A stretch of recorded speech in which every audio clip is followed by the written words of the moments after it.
কিভাবে মানে সংগ্রাম করে চলেছে এবং সাহিত্য জগৎটাকে, যে জিনিসটা এখন তো শিক্ষা সাহিত্য সব রসাতলে চলে যাওয়ার উপক্রম, আর শিক্ষা দীক্ষা করে কি বা লাভ হবে এইরকম অবস্থা।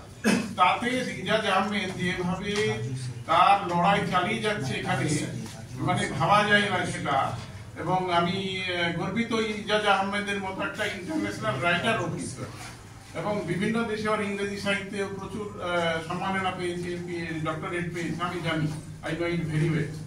তো সেটা আমাদের গর্ব, কিন্তু এই জায়গাটা সেটা ও শুধু এখানের নয়, গোটা মুর্শিদাবাদ তথা ওয়েস্ট বেঙ্গলেরই গর্ব।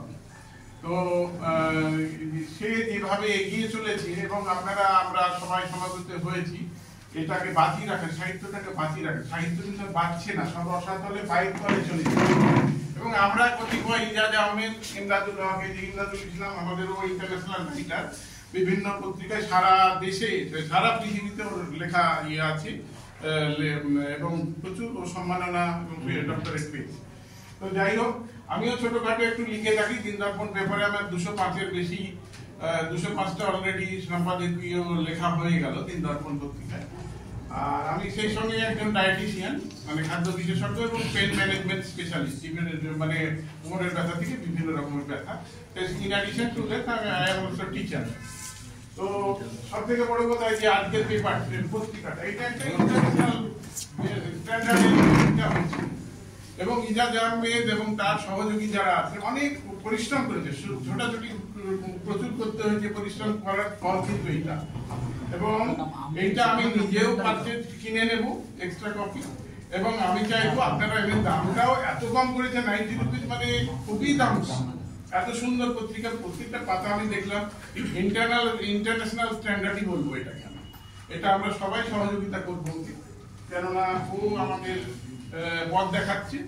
আর এইবার আমি আসি প্রসঙ্গে, ছোট ছোট একটু আমাদের এই সময় যে সমস্ত জিনিস ঘটে চলেছে, ছোট্ট ছোট্ট কবিতা দুটো আমি ব্যবহার করবো, একদম ছোট কবিতা।